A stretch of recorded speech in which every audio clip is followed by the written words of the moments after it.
isn't on the same level as we've had in the past, and it has to be done properly. So if we need to sell players, we'll sell them. If you were Regis Labrice, Neil, what would your Saturday starting 11 be?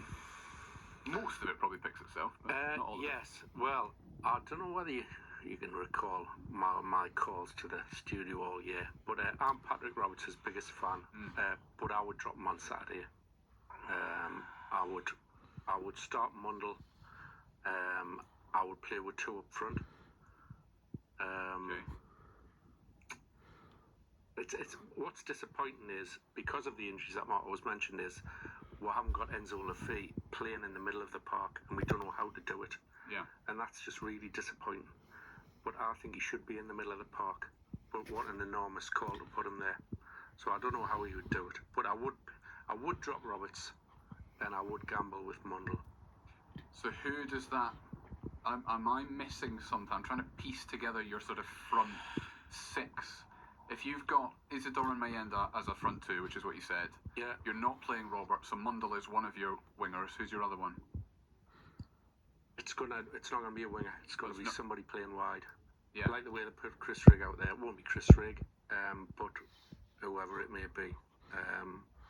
But if it's not Lafay in that pushed out wide role, I don't. In your system that you've come up with here, I don't know who it is.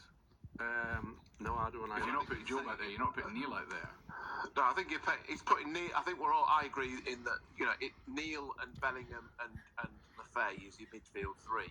Yeah. And then, but if you want to have two, I think you've got to. I think that's a one up front scenario if you're going to have Lafay there, and two wide players outside. And I think Rigg. For me, I'd put Rigg out there. I agree with you. I don't think Roberts.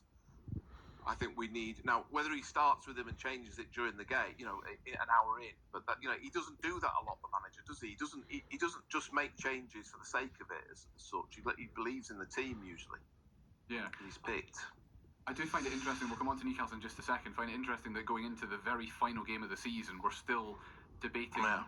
Formation, never mind. Yeah. The players that are going to be picked for both sides. Is it disappointing or is it just a flexibility?